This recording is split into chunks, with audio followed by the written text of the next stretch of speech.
பொம்மை அக்கா கேட்டது, நான் கொடுத்துட்டேன்.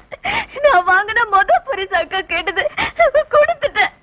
நான் ஆசையா கட்டிக்கிட்டு இருந்தேன் புடவை அக்கா கேட்டது, அதையும் நான் கொடுத்துட்டேம்மா.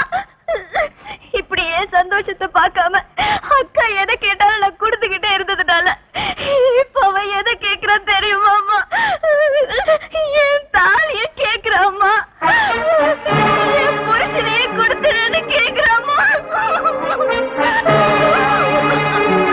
சொல்லுமா, நான் என்ன பண்றது சொல்லு. ரம்யா பொம்மை கேட்டப்போ நான் உன்னை கொடுக்க சொன்ன உண்மைதான். ஏன்னா அதே மாதிரி இன்னொரு பொம்மை என்னால உனக்கு வாங்கி கொடுக்க முடியும். அவ புடவை கேட்டப்பவும் கொடுக்க சொன்னேன். ஏன்னா அதே மாதிரி புடவை என்னால உனக்கு வேற வாங்கி கொடுக்க முடியும். ஆனா அவ இப்ப கேக்குறது புடவையோ பொம்மையோ இல்ல, உன் கழுத்துல இருக்கிற இந்த தாலியை கேக்குறானா?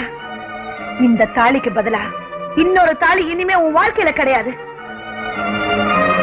சாந்தி, அப்போ சொன்ன அதே அம்மா இப்ப சொல்றேன், இது உன் தாலி.